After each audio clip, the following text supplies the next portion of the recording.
calm down. Mama, I'm fine, don't worry. Go back out to sea. Sail home, sweet home, where the ships must go to get all cleaned up and put away.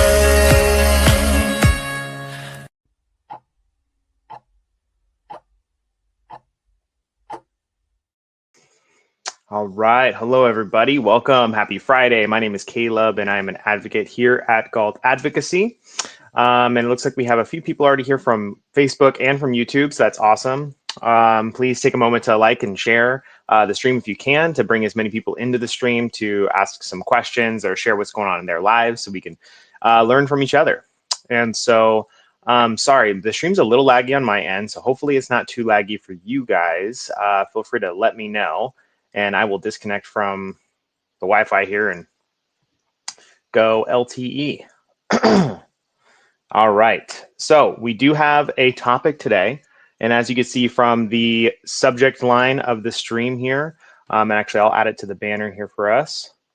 We're talking IHSS overtime, travel time, wait time, and to and from like medical accompaniment, which is a category on the notice of action that a lot of people have questions about. And so we're going to go over all these different things and requirements, regulations, and some of the do's and don'ts with it. And so hopefully this will apply to you today if you're watching.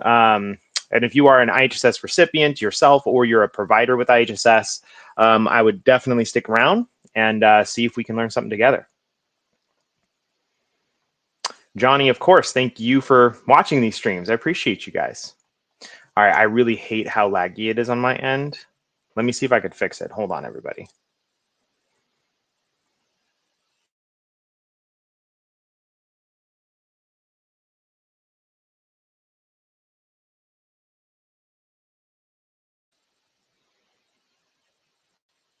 Okay, let's see. I don't know if it fixed it or not. It's still a little laggy, but we're going to go for it anyway. So thanks, Johnny, for being here, and everybody else who's watching. Like I said, take a minute to share the stream, tag a friend. I want to see as many questions as possible today. So if you have questions in regards to IHSS, overtime, travel time, and the stuff that we're talking about, or maybe it's something outside that, maybe it's regional center related or IEP related, or maybe you just want to share something about your life in the special needs world, let us know. Thank you for hosting and posting these. Of course, happy to.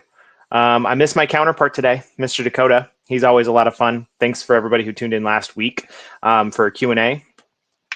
But you just give me today. It's solo. So I will do my best. Johnny, you said not related to overtime, but we have our home visit next week. Is it useful to use past injury photos to support our application for protect supervision?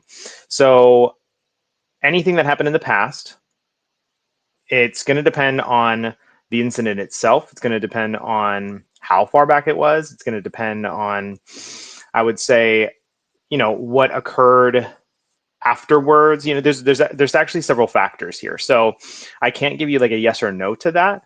What I would say is that if you're going to bring up something, an event or an incident that happened in the past, it needs to also be a representation of what's happening today.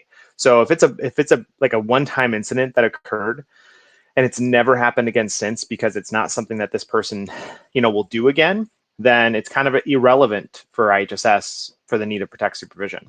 So just keep that in mind, that if it's an elopement behavior, for example, like an incident of elopement, where the child or the loved one got injured and, whatever. I guess in this situation, you said you have injury photos. So you're welcome to elaborate if you're comfortable to, but it really is just going to depend on the injury. So I don't really like giving photos or videos to social workers.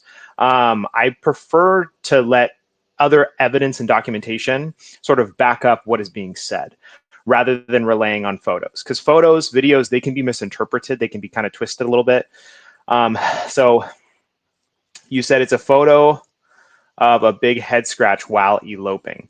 So yeah, I mean, if you feel comfortable to share that with a social worker and you feel like it's important, regarding that specific incident, if you can relay that to, again, how the elopement is today, like if that's a maladaptive behavior that your loved one still engages in, excuse me, then yes, you could show that and say, look, this is what happens when we don't have our eyes on him or her 24/7, right? This came from an elopement attempt, or this came from an elopement incident, and it would absolutely happen again if we allowed it, if we didn't prevent it from happening, right?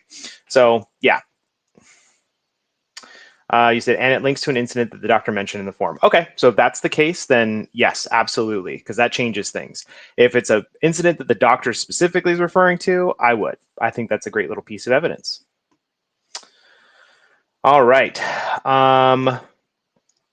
Can you give advice on IEPs? Sure. So I myself am not considered like a certified specialized IEP advocate or education advocate, but I've been around the world of IEPs my whole life. And so we do have an IEP education department here called Advocacy.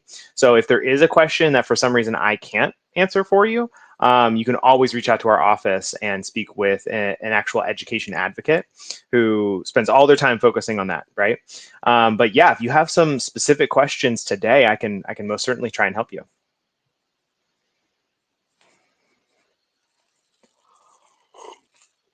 All right, enough chit-chatting. I'm just kidding. Keep commenting. You guys have great questions. I'm going to jump into our live topic today, okay? But if you do have a question, I'm going to bounce back and forth from questions to our topic, okay?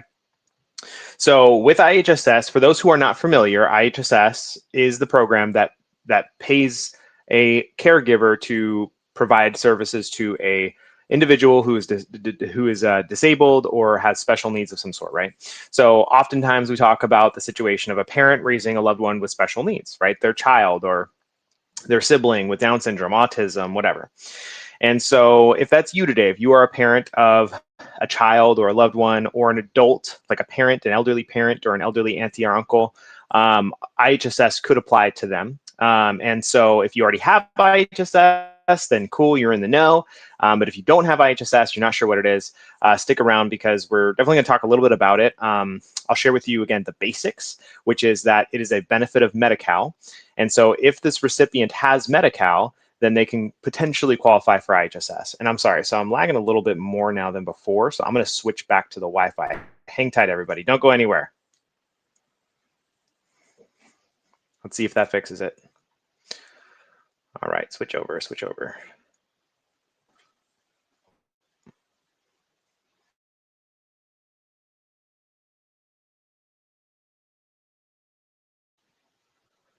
Come on now. There we go. Okay, I'm switched over now. I don't know why it's being so laggy today. All right. Okay, so yes, simple IHSS is a caregiving benefit, right? So if you have a loved one, young or old, who has Medi-Cal or could get approved for Medi-Cal, they can potentially get IHSS, where you as the loved one can be paid as their caregiver. And you could be paid, as little as a couple $100 a month to several thousands of dollars per month. And so with IHSS comes overtime, travel time, paying to wait at a doctor's appointment, or traveling with somebody who needs help getting to the doctor's appointment. So all of these things factor in when you're talking about IHSS. And so we're going to talk about each one of these. Johnny, you said our older one already has IHSS with mom as a caretaker, and we are applying for IHSS for our younger one with dad. For our county's coverage attachment, looks like a timetable. Our worker wanted us to fill out and schedule for both parents. Is that okay? Any tips on filling out the timeable attachment so they don't make parents share hours? So if you're referring to the 24-hour coverage plan or like a separate form, I'm not too sure exactly what, I mean, you said coverage. So the only form that says the word coverage on it specifically is the SOC 825 form. That is the 24-hour, a day coverage plan, which is about that individual's specific time being supervised by an adult or cared for by an adult. So yes, you would have to write their own form and then somebody else, and then the other child's form separately, right? They can have like the same timeline, but instead of saying, this person's cared for by mom during this time, on this form, you'd say the opposite with dad on this form. So, but as far as filling it out, keep it simple. If it's about scheduling, if it's about time spent with the caregiver and recipient, then keep it very simple. You don't necessarily have to talk about their needs or, what they're physically doing. most of these schedules. They're just wanting to know where this child is or this person is and who is watching them. But you're welcome to, I don't know if you could share a photo in the comment section. If you want to try, you can share what document exactly you're talking about. I might be able to look it up. If not, you can always send it to our office. You can shoot our office an email or send Teresa here a message here on Facebook, on our Facebook group here, and we can take a look at it for you. All right. Teresa, let me know if you are in the stream today watching, and let me know if sound quality is okay, pictures okay, because it's really laggy on my end. So hopefully everybody can hear me all right and see me okay. All right, so with IHSS, Valeria, yes, I'm on the live. You made it. Happy Friday. Welcome. So when you get approved for IHSS, or your loved one does, and you are the caretaker, right? So you are entitled to receive payment based on the hours that you work for this recipient. And so a lot of people need to know, or a lot of people ask about specific times and hours, and we're just going to go over some of the basic numbers you should know, okay? So one important thing is that IHSS, the maximum amount of IHSS that anybody can get is 283 hours per month. So 283 hours per month is the most you can receive from IHSS, okay? And so the maximum amount of weekly hours you can work as a provider is 66 hours per month. The only time you can go over that is if you're approved for a specific exemption, which basically means you're caring for more than one person and your hours surpass the 283 per month. So in that case, you can go up to 90 hours per month, or per week, excuse me, but only when you get that exemption approved. So if you're just caring for one person, you can only claim up to 66 hours per week, okay? But with that number in mind, 66 hours per week, you have to remember, IHSS as a caregiver, this is a paid provider role. It is still a job, right? Even though you're caring for maybe a loved one or somebody important to you, like your child, it may not necessarily feel like a regular job, but it is. You technically apply for this program to become a caregiver. And so you get a W-2, you clock hours, all just like a regular job. And so what happens at regular jobs when you work more than 40 hours a week? You're entitled to overtime, right? Same thing applies here. So how IHSS does the calculations is they base their weeks in the month by 4.33, okay? So if you're approved for, or again, we'll just do the math on this. So 40 hours a week with IHSS, you would do 40 times 4.33. So 4.33 times 40 hours a week, that gives us right at about 173 hours per month. So if your loved one is approved for a specific amount of time with IHSS, and that time goes above 173 hours per month, maybe they got 250 hours per month or 220, right? If we do the math, if you got approved for 220 hours a month, that means roughly 47 hours of that time is overtime pay, okay? And so if you're in a county like LA County, I believe LA County, the pay rate is $18.50 an hour. So if you have overtime hours, you have 47 of them, you would have 47 hours at the overtime rate, which is 18.5 times 1.5, 1.5. And so if my math is correct, that ends up being like $26, right? $26.75 or something like that, $26.25. And that would be the hourly rate for those remaining overtime hours. So let me know if anybody has questions on overtime, but that is how it works in a nutshell for IHSS. Happy Friday, Rosita. Welcome. Teresa from Galt Advocacy, I'm here. Once in a while you freeze, but not lagging beyond that. Sound is good. Sweet. Thanks, Teresa. Francesca. First IHSS assessment today. What do I expect for services to ask documentation, not asking for protect supervision? Thank you. So if you're not asking for protect supervision, if it's a minor, who's mentally impaired, they'll always assess for PS. So for you, if you have a loved one who maybe doesn't have that need like you're talking about, then the best thing you could do is just be prepared to try and maximize the categories that they could get approved for. And so there is a sheet. It's called the functional limitations, the IHSS index functional limitations. Oh my gosh, I'm drawing a blank on what it's called. Functional index ranking. Gosh, sorry, I forgot. Okay. So the IHSS functional index ranking sheet is a breakdown of all the different tasks and categories with IHSS outside of protected supervision. And so what I would do if I were you is I would look up, like go on ChatGPT, go on Google and just search the IHSS ranking system for their task categories. And it'll show you that they rank these categories 1 through 5 based on the level of need. 1 being the lowest, the lowest need, or then there's no need for help there, or it's appropriate for the age, whereas 5 being the maximum. This person requires complete help from the caregiver. And so if you go down the list of all the categories and you're like, okay, cool, my loved one needs a rank 4 in this one, a rank 5 in this one, a rank 3 in this one, and so forth, then you can kind of determine ahead of time how many hours this loved one's going to get. However, your assessment is today. So just to give you some basic do's and don'ts with assessments, okay? And this goes for everybody if you have assessments coming up or if you want to apply this information to annual assessments. So one thing to expect is the social worker is gonna want to go down the line of all the categories with you. They're going to want to get to know this person as much as they can. And I would recommend sharing what you feel comfortable sharing, right? But only share the information that's necessary. Okay. The social worker is not somebody that's there to, learn about all their intricate interests and needs and details that are outside of the program of IHSS. So keep it really simple. Answer the social worker's questions with yes or no's. Try not to over-explain or provide an abundance of examples when the social worker doesn't ask for them. Okay. Now, if you feel like you start on a category like bowel and bladder care, right? And maybe your loved one has a significant need here, and the social worker kind of brushes past it a little bit, but you have a lot more to share. There's a lot more things there that you feel would be important. Then go ahead and share it. You can let the social worker know and say, hey, real quick, before we go on, can we actually go back to bowel and bladder care real quick? I want to actually share with you a few more things. Hopefully that can help with understanding the full scope of need here. But other things to maybe consider is taking notes, right? Have a friend or somebody else there with you to help take notes. Don't be argumentative with your social worker. Sometimes, you get stuck with a social worker that's not very kind to you or friendly, and you don't have to stand for that. So I don't mean don't argue as in sit back and just let them be rude, right? But the thing is with these types of benefits, the assessment is no place to argue or fight with the worker. It's just they're there to listen and report, right? So if they do anything beyond that, and maybe they say something you disagree with, just sit there and say that respectively, right?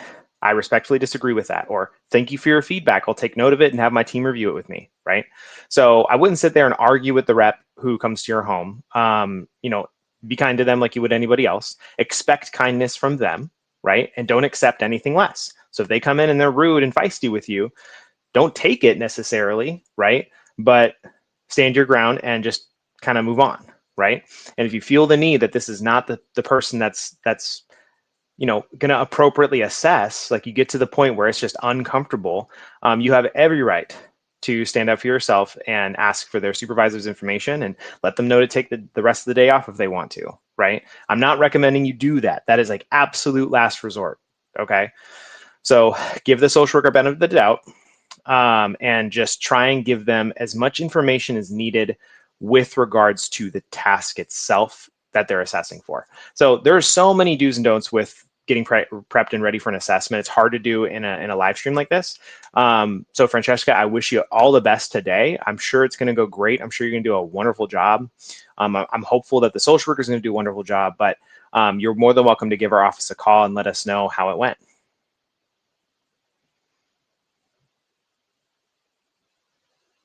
Jessica says, good luck. Yes, we all agree, Jessica. We second that.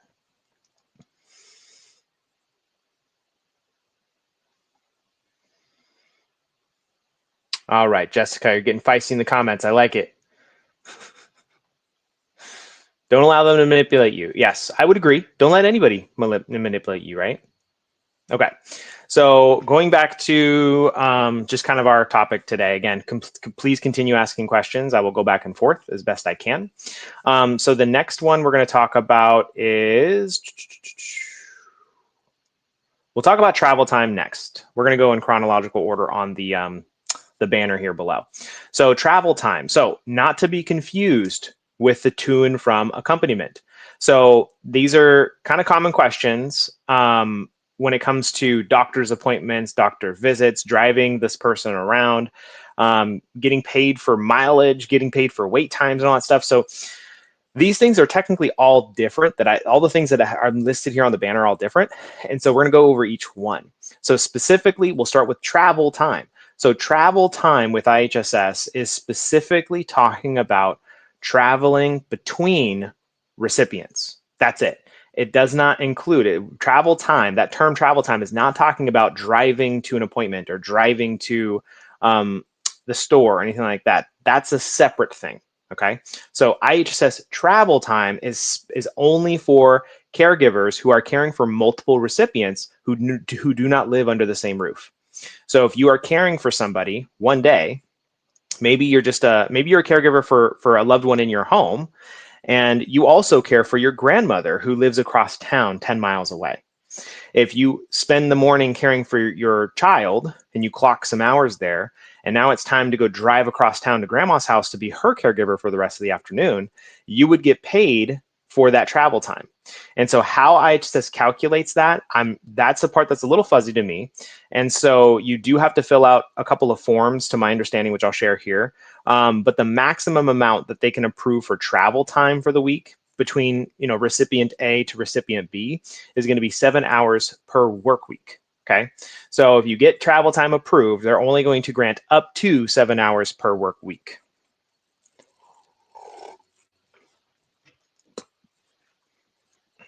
And so if anybody has experience with travel time, I believe there might be a section on your timesheet portal that actually allows you to describe your drive time and what you did and who was with and for and how long. But if there are other worksheets that you're familiar with, please let us know.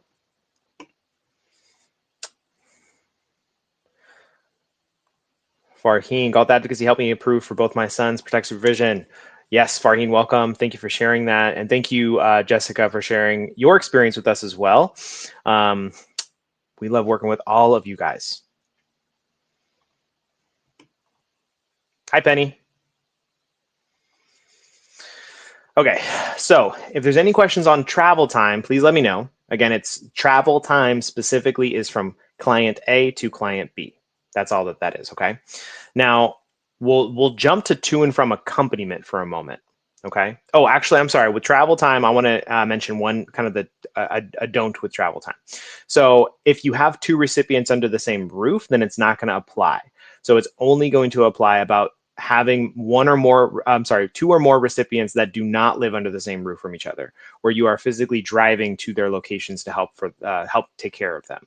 That's the only time when travel time could be applied. Okay. So if you have a situation like that and you're not familiar with the travel time, let us know in the comments. And as well as the opposite, if you have experienced this and you have experience using travel time or getting paid for travel time, let us know how your experience has been. Okay, so I want to jump actually to and from accompaniment now, because this is where things get a little confusing. Okay, so on your notice of action, just like the rest of the task categories, there's a category closer to the bottom. Excuse me, it's right around the paramedical and protective supervision categories on your notice of action. There's a section for to/from accompaniment, also known as drive time to medical appointments and things like that.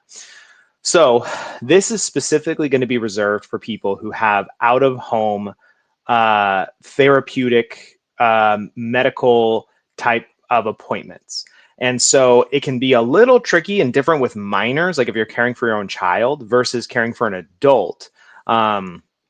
Because for minors, you will not be able to have time in that area for taking them to general regular doctor visits or checkups. So that's going to exclude like the PCP appointment once a year for a checkup. It's not going to include dental visits every 6 months. It's not going to include seeing the eye doctor, the optometrist, right? Every year or so.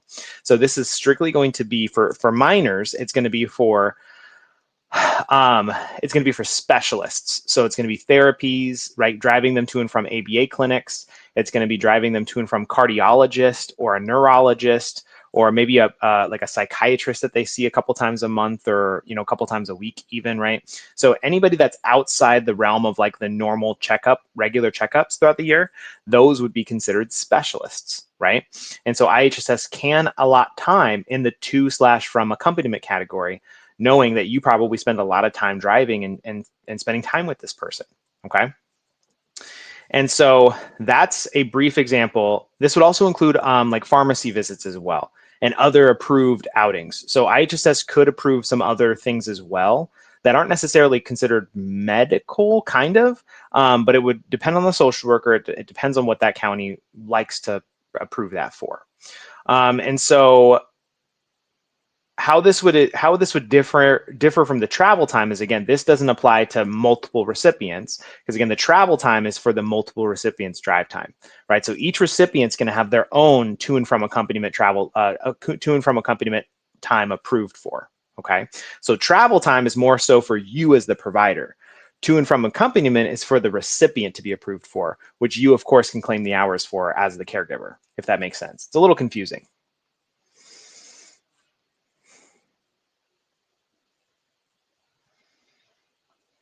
Okay, let's see here. So I want to go over the next one, which is going to be wait times. And feel free to let me know if anybody has any questions. Thank you, everybody, for liking and sharing the stream. That's obviously super helpful. And I know I'm super annoying about telling you guys that every 5 minutes, but please take a moment to like the video stream. You're welcome to share it. Tag a friend, tag a support group. That really does go a long ways for everybody. Okay. All right. And that goes to both people on Facebook and who are watching on YouTube right now. Guadalupe, I have a question. I have 2 kids on IHSS. If I take care of both of them at the same time, can the social worker ask me for a schedule about how I use my hours? Can I put both on the same time? So yes and no. So yes, you can technically claim the hours simultaneously in a sense. And so you, as the most common way that people do it is they'll clock the hours separately just to make it more convenient. But you absolutely can claim time for 2 or more recipients, even if they live in the same home with you. The only thing that's going to matter is the maximums weekly and per month. Okay. So if you have 2 loved ones, 2 kids on IHSS, and they each have 50 hours a month, that means you have a total of about 100 hours per month that you can claim as their provider. That's not a problem. That's well below the maximum. So the maximum amount that you can claim as a provider is 283 per month, unless you get the exemption, which allows you to claim up to 360 hours per month. And so they're only going to approve the exemption under a few factors. One of those factors being you have 2 or more recipients with a lot of need. Maybe both of your kiddos are approved for protective supervision. Maybe they both have 250 hours a month, right? That's 500 hours altogether. So 500 hours altogether, and you have 500 hours altogether, the maximum, you're leaving almost half of those hours on the table, right? It wouldn't make any sense. So IHSS does allow you to request an exemption. So the only way you can get this exemption approved, where you can claim more than the maximum, is if there's a couple of factors, but one of the big ones is there's no other provider available. There's no other parent in the household that can help. There's no family member or loved one that can help. And you've spent time researching and trying to hire somebody to help, and you can't find anybody to care for that child. So if there's absolutely no other option and you were the only suitable caregiver for both of them, then IHSS could potentially qualify you for the exemption. It's called Exemption 2. And that would mean you can claim more than 283 hours a month. You'd be able to claim 360, like Jessica mentions here. That's correct. So can you take care of them both at the same time? The answer is technically yes. Patricia, I have protect supervision hours for my daughter. I do take her to therapies now, then take her to school after. Do we get paid for the hours we take them to therapies or social recreational activities? Yes. So the recreational activities, it's going to depend. They really don't like adding time for that for minors necessarily. It just kind of depends. But for therapies, yes. So if you're driving your child to some type of therapy, whether it be ABA or against a psychologist or something of that matter, then yes, that can be under the to and from accompaniment, medical accompaniment task on your notice of action. So make sure you bring that up to your social worker so that they can include that time. So what I would do if I were you and anybody who has IHSS is write down a list of all of the doctors, all of their addresses, the drive time, the travel time, all of that. Because we're also going to talk about wait time here in just a moment, because that's going to play a role as well. But have a list of all of the doctors and then specialists, everybody. Okay. So the only ones that you're going to get paid for is going to be for the specialists if it's your daughter, if she's a minor. If your daughter's under the age of 18, then you're not going to be paid to take her to her checkups every year or to the dentist or optometrist, but you would be able to get some time approved if you take her to therapy every week. So it may not be much. They don't really approve like a lot of time in that category because they break it down for the whole year. So it's kind of complicated, but the short answer is yes. Jessica, you said the exemption is so difficult to get approved now. It's always been a little difficult. I would say they're cracking down on it maybe a little bit more today. But I think it really comes down to the county. So every county can grant it or deny it kind of in their own way. So we do see some counties grant it no problem, just like before, whereas other counties, they've made it where they're just not approving anybody for it. So it can be kind of weird. If she provided you a document for each child, you would put those down separately. If she just wanted you to show how you divide your hours up between them, you can put them on that one page. Okay, so I think Teresa, you're replying to Johnny from earlier, right?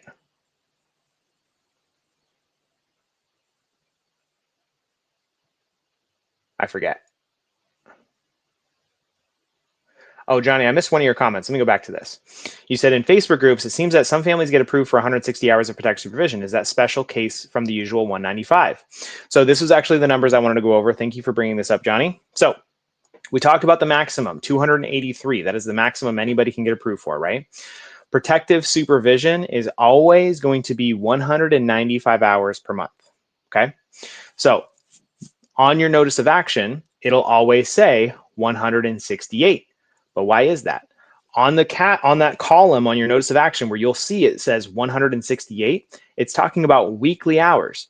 Technically, IHSS protective supervision is a 24-hour benefit. So 168 hours per week, that ends up being over 700 hours per month, which if you divide that by 31-ish, it ends up being about 24 hours a day.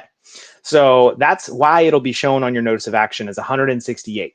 But the total amount that anybody actually gets paid for with protective supervision is 195. So it can be really confusing. Just remember, the numbers on the notice of action in the category sections are always going to be referring to hours per week. The top number will say your monthly hours. That's the only time it's referring to a monthly total, except for the very, very bottom. I think it says it again at the very, very bottom after they do the calculations. But you'll see on the bottom, on kind of the right-hand side of your notice of action, it'll show you how they calculate it. It'll show you, hey, you're approved for this amount of hours per week. We're going to multiply it by 4.33, and here's your total monthly hours. That's how they do that. So for protective supervision, technically it's 720 something hours a month, but they cap it at 195 for everybody. But it'll always say 168 on your notice of action. Hope that helps, Johnny. Guadalupe was who you were replying to. Thank you, Teresa.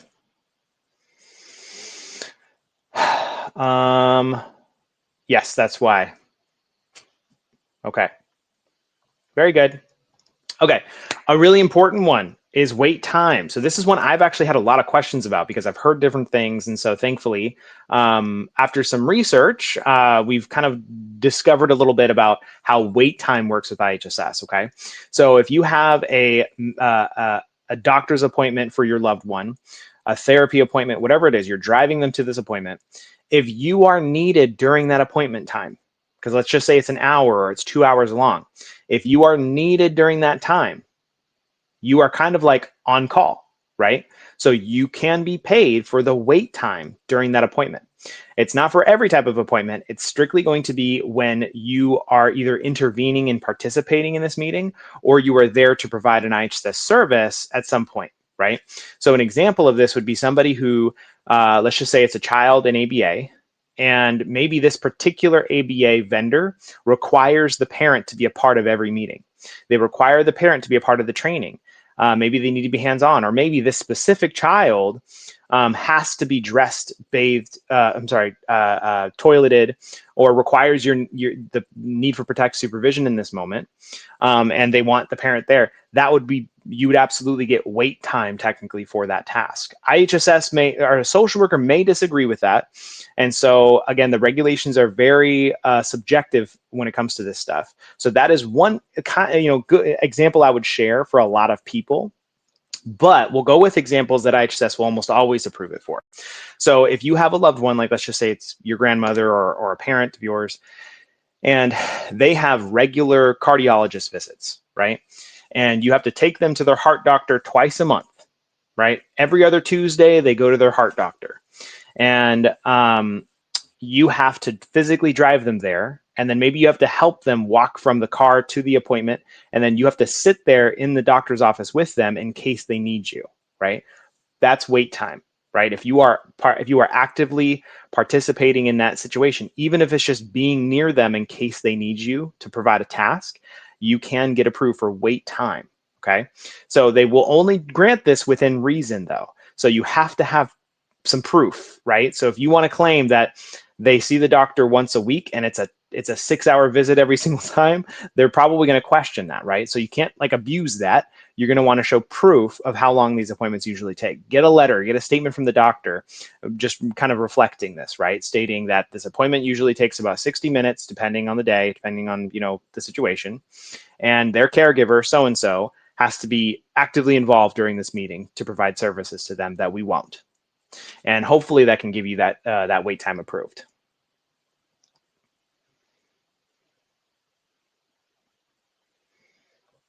Jessica, I had to show all my screenshots and all my emails and conversations between me and the other potential caregivers. Sorry, I think I'm a little behind in the comments. I think you guys are also talking to each other, which is great. For some reason, it doesn't tell me if you're replying to one person or not. It just shows up as another comment.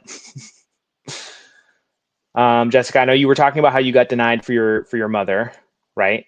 And then you had to show proof of all my evidence, trying to look for the second provider for my mom. You had to show screenshots of all emails and conversations between me and the other potential caregivers. Oh, if you're talking about the exemption, right?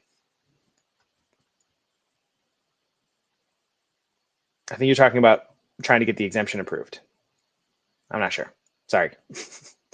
Jessica, I'm always present in my son's OT and PT therapy appointments. So yeah, if you're there because they need you to help with your son in some way, and provide a task that IHSS is paying you for, then that is considered wait time. Delia, you said they said that it was only available for 5 and above. What was only available? Guadalupe, thank you for your reply. I just wanted to make sure I'm doing it correctly. So if I work for both, I can do 1 p.m. to 5 p.m. for both kids, or do I have to separate it from 1 to 5? So again, it's going to depend on the amount of hours per month that you have for each kiddo. I'd recommend calling our office. You can call our office. You can speak to either John or maybe Kyle or somebody like that, who can kind of give you a breakdown of the hours per month for both recipients and what you're allowed to claim per day for both of them at the same time or separately. We can try and help you out. Johnny, there seems to be a trend that approvals are harder. Is that really true? If so, what would the reason be? Just curious. So the trend has been going on for 20 years. No, it's IHSS has always been what it is. And so it has its fluctuations of years where it's more difficult than others.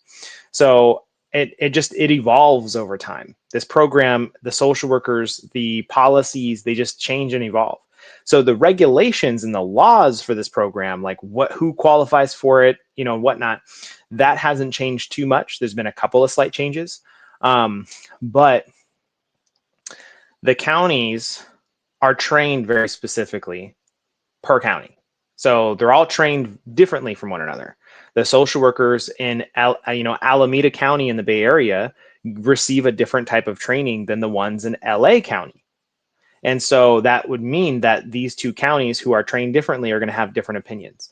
So the social workers are not studying the regulations of IHSS and protective supervision. They're given kind of a bullet point training to know what to ask for, what not to ask, what to say, what not to say, and then follow within the guidelines. That's about it. So when you file an appeal because you disagree with your social worker, it's not the social worker that goes in front of the judge and tells the judge about all the regulations.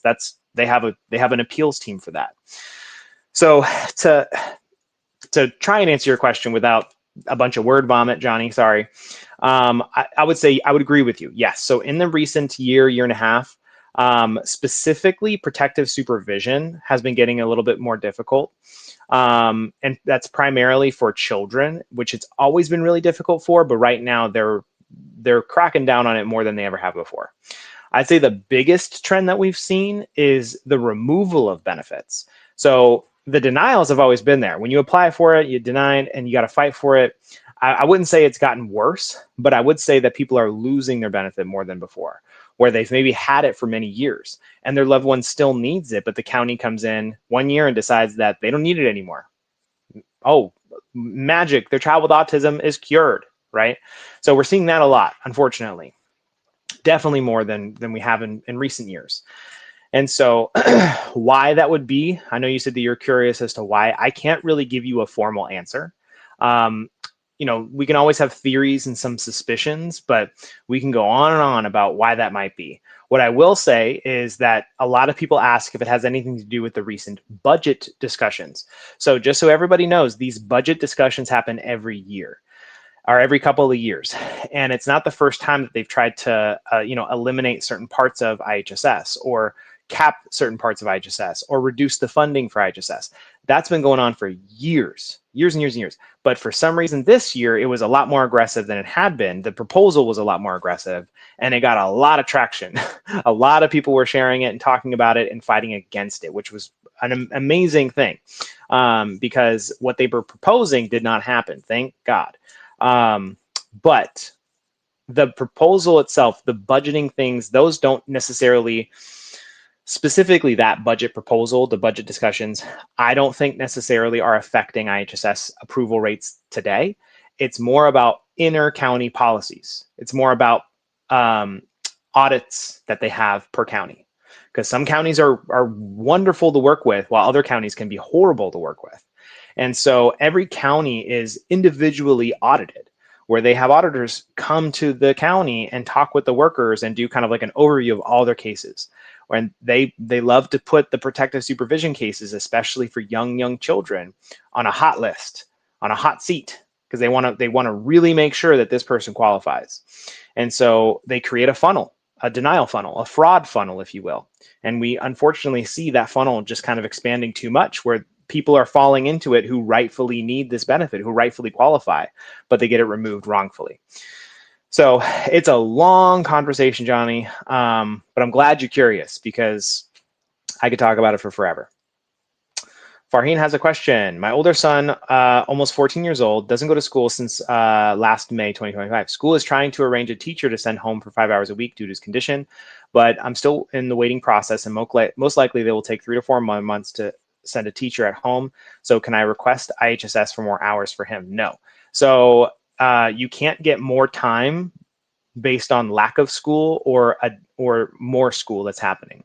So the only time hours can be adjusted with IHSS because of school is if a service that they're approved for with IHSS is being taken care of when they are at school. So if they're approved for 30 hours a month and 4 of those hours, or let's just say 5 hours a week of bowel and bladder care, right? Maybe they're still in diapers. If that child is in school for 6 hours a day, they would assume that the child's going to need help in the bathroom at least once. So they might prorate the hours. They might reduce them a little bit, where instead of getting 5 hours a week approved, maybe you're only able to get 4 hours a week, right? So they will do that, but they won't grant you more just because you are home with your child more. Adelia, travel and waiting time for appointments. I go to several appointments and therapies and do parent training for ABA therapy. Okay, so to my understanding, I have not seen. I think you were the one that mentioned the 5-year-old, right? They said it was only available for 5 and above. So Adelia, I have not seen anything that specifically states it needs to be for 5-year-olds and above. I could be wrong. So if anybody has read a regulation or heard something like that before, let us know. But to my understanding, if anybody on IHSS, young or old, has therapy, has specialists that they see on a frequent and regular basis, then you can get travel time. So the wait time, that's the one I actually can't confirm or deny on. I haven't read anything or seen anything about the 5-year-old mark. So I think it can still apply to both, but we can definitely look into it.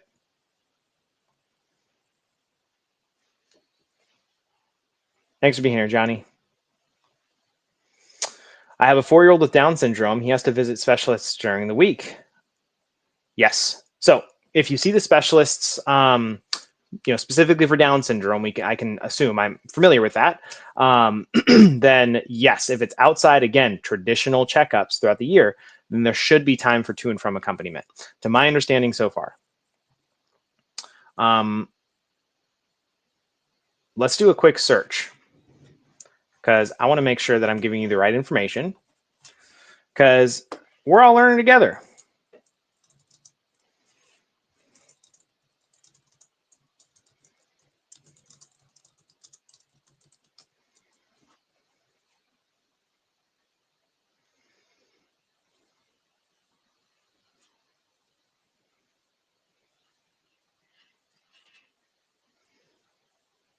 Okay, overtime, travel time, wait time, and to and from accompaniment can absolutely apply to minors of any age. That's what the regulations say. There are some caveats, though. There's some slight restrictions, but the general answer here is that absolutely they can apply. So travel time usually won't. So travel time usually won't because of if you're caring for 2 children in the home, that doesn't apply, right? Your own child, if you have 1 recipient, then there's no travel time, right? But wait time, to and from accompaniment, and overtime absolutely apply to your 4-year-old if they apply. Okay. Good questions, everybody. If I take my son to social skills class paid by the insurance, does that count as therapy? So that one I'm not too sure of. So I think it would be left up to the social worker. So if it's a social skills class paid by insurance, it's still technically like it's like an enrichment class, if you will, right? It's enriching their lives in some way. So I think it depends on how often it is, how far away it is. But even if it is like, let's just say once a week and it's down the street from you, it's probably not going to be too much time. But it's definitely something maybe I would pursue. I'd bring it up to your social worker. Absolutely. Thank you, everybody. Great questions as always.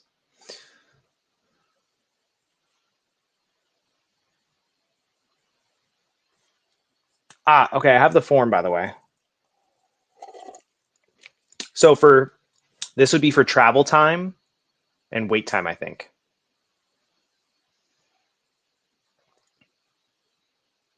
Actually, let's just look it up. So I found a form. It's the SOC 2255.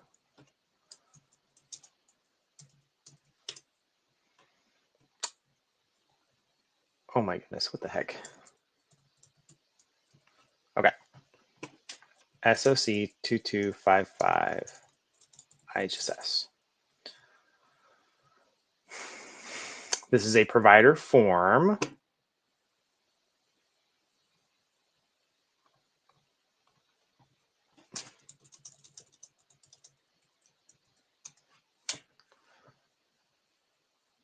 Okay, the SOC 2255 is a worksheet and travel time agreement. So the purpose of this is to authorize hours that the provider will work for each week, the document and agreement of travel time between multiple recipients, and to protect both the provider and the recipient by clarifying expectations, right? So it just kind of flatly lays it out there for the social worker, for you as the provider, and for your recipient, and for your recipients, excuse me. And so that way you can be given time for traveling between A and B recipient. Okay. The other form I wanted to look at is SOC 2271.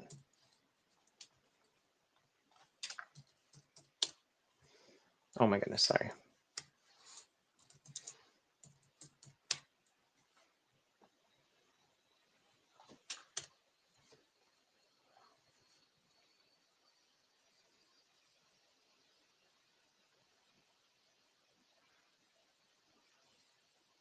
Okay, so this one's actually just for your work week between the two recipients. Okay, so this one's just for the travel time, which again only applies if you're caring for multiple recipients and driving to and from. All right, let's see here. So I think that is it on our questions, everybody, because I'm at the end of my outline. So with that said, if anybody has any other last questions, please let me know real quick before we go.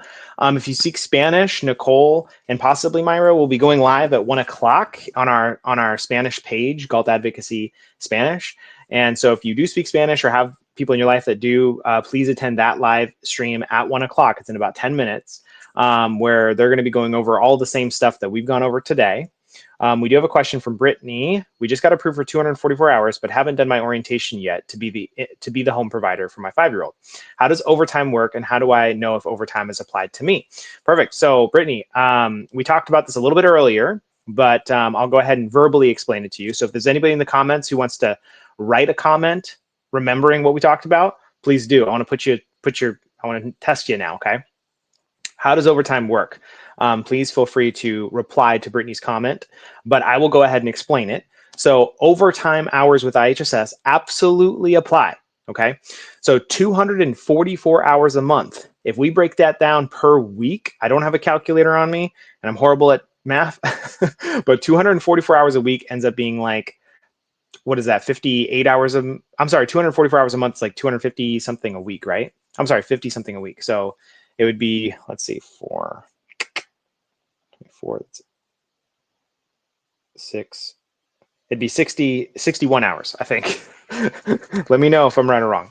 So if you're working roughly 60 hours a week, because that's what 244 hours a month is, then you're working a lot more than 40 hours a week, right? So overtime pay will be the pay rate of whatever it is in your county times 1.5, which is time and a half, right? So if your county is $18 an hour, then that means that your overtime rate is $25.50, right? I think that's the math. So IHSS calculates monthly hours and weekly hours by 4.33.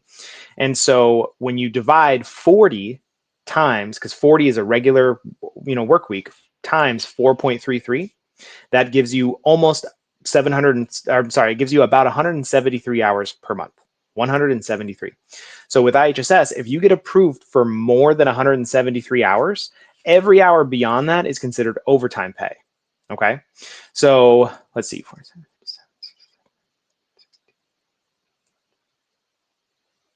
So I think with 244 hours a month, I think you're getting about 70 hours of overtime, if my math is correct. Let's just pull up the calculator here. We only have a couple of minutes. Let me just do this real quick. Okay, so 244 minus 173, because that's the straight time, that gives you 71 hours of overtime. And so if the overtime rate, which is, let's just say $18 an hour times 1.5, that gives us 18 times 1.5, $27 an hour. I was $2 off. What the heck? Okay, so $27 an hour times 71. So that is what your overtime would look like. So you can do the math on your end. It's going to be different with every county based on your pay rate. Okay, so I have no idea what that would look like for you. I don't know. You did say you're a live-in provider, so the income can be tax exempt. So make sure you're tax exempt or not after you go through the orientation process. But that's how overtime works. Any hour beyond 173 per month is considered an overtime hour to work. Hope that helps.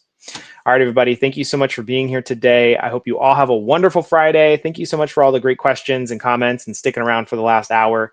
Again, if you speak Spanish, go check out Nicole's live here in a few minutes. Feel free to share this stream before you go, or again, tag a friend or a support group. That really helps us get, Galt Advocacy's information out there, as well as some of this information and all of your amazing questions and things here in the comments, which could really help somebody who's looking for some answers. Even if they don't want to spend time listening to the hour stream here, they can go back and read through your comments, because we have some amazing people in the comments here who provide some great information. So with that said, again, I hope you all have a wonderful Friday. Thank you so much for being here. I hope you all have a great weekend, and we will see you next time. Bye, everybody.